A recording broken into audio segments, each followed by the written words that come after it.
네, 시선 집중의 대미를 장식하는 비컨 뉴스 시간입니다. 이종훈 작가 모셨습니다. 어서 오세요. 안녕하세요. 자, 어떤 소식입니까? 오늘은 주말 인터넷과 SNS를 뜨겁게 달궜던 두 가지 뉴스를 다뤄볼까 하는데요. 네. 첫 번째 뉴스, 먼저 오디오로 만나보시죠.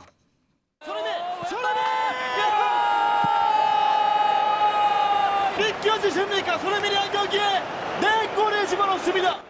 아, 예. 네, 이거 많이 뉴스 접하셨을 거예요. 그러니까요. 지금은. 근데 세 골 넣으면 해트트릭이죠. 해트트릭이요. 네 골 넣으면 뭐라고 불러요? 이게 정확한 용어는 아닌데 일반적으로 그냥 포스트트릭이라고 하긴 하는데 정확한 용어는 아니에요. 포트트릭이라고 네, 그래요? 그냥 오. 정확한 용어는 아니에요. 이게 예. 축구에서 쓰는 공식 용어는 아니에요. 아유, 해트트릭만 해도 엄청난 대기록인데. 어마어마하죠. 네 골이면 이건 뭐 더 말할 것도 없는 거잖아요. 제가 축구 관계자들 많이 알잖아요. 예.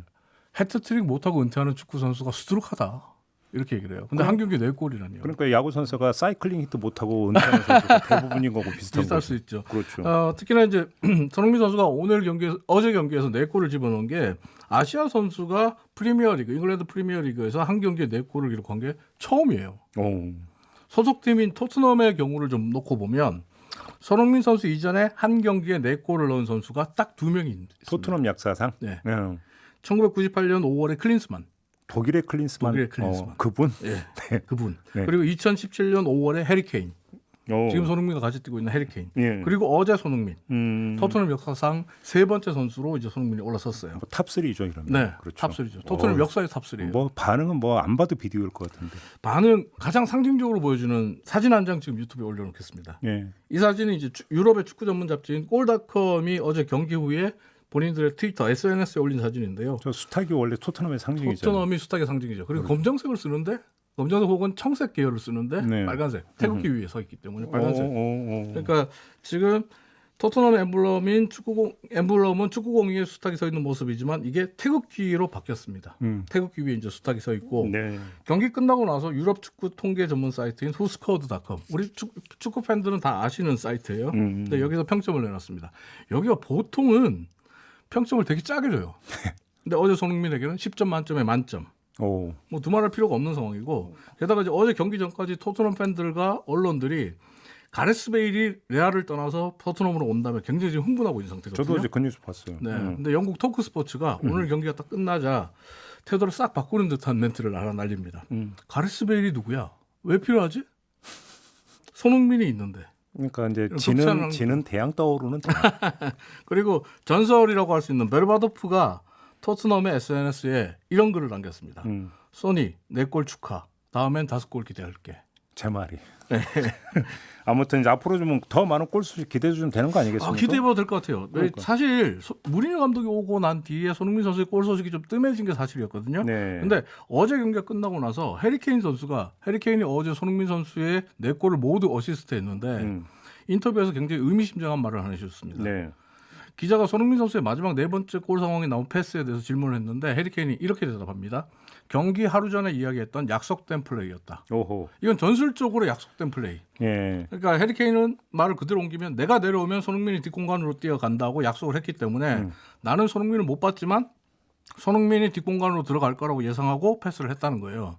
찰떡궁합이라는 얘기잖아요. 그렇죠. 손흥민 선수 표현대로하면 텔레파시가 통하는 것 같았다. 그러니까. 이렇게 표현할 수 있는데 보통 스트라이커 욕심이 많아야 스트라이커로 대성한다고 하던데. 근데 이게 해리케인이 골잡이라는 이미지, 자존심 되게 세거든요. 그러니까요. 쉽지 않은 결정과 약속인데 이걸 해냈어요. 그러면서 손흥민 선수나 무리뉴 감독 모두가 경기 끝난 뒤에 맨 오브 더 매치는 해리케인이다 이렇게 칭찬하면서 해리케인을 축혀 세웠는데 해리케인이 만약 오늘처럼 전술적으로 약속된 플레이를 많이 해주고 또 무리뉴가 이런 전술적 플레이를 계속적으로 가져간다면 손흥민이 앞으로 골 소식은 더욱더 자주 나올 수밖에 없다. 그냥 득점왕 한번 갑시다.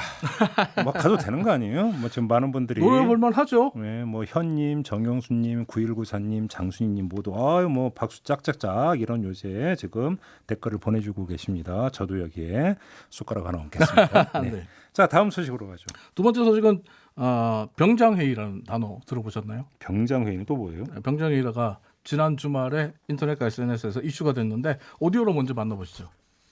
추미애 법무부 장관의 아들 서모 씨의 두 번째 휴가 만료일은 2017년 6월 23일이었습니다. 그리고 만료일 직전 선임병장 회의에서 더 이상 휴가 연장은 어렵다는 결론이 났던 것으로 전해졌습니다.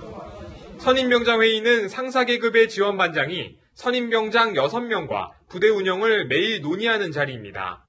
이 회의에 참석했던 예비역 병장은 최근 검찰 조사에서 지원반장이 서 씨의 휴가 요청서를 곧바로 반려했다고 진술한 것으로 전해졌습니다.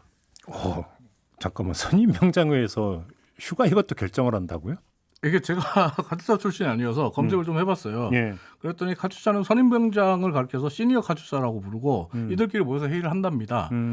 아마 육군으로 따지면 분대장에 비슷한 개념인데 네. 근데 분대장에 의해서 휴가나 부대 운영을 결정하지는 않죠.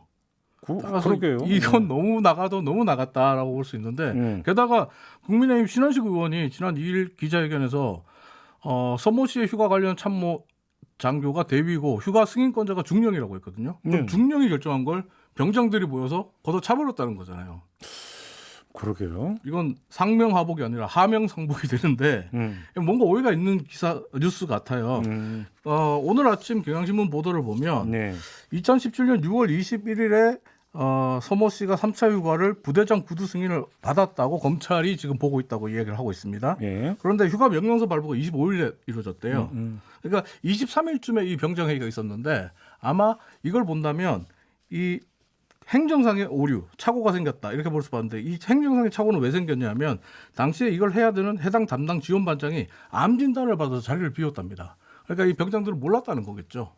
알겠습니다. 아무튼 병장회에서 휴가 준회 만에까지 결정한다면 군대 내 민주화가 이루어졌다는 얘기인가요? 어마어마한 군사 협의체가 생긴 거죠. 네, 뭐 마무리하겠습니다. 네. 이종훈 작가였습니다. 고맙습니다. 감사합니다.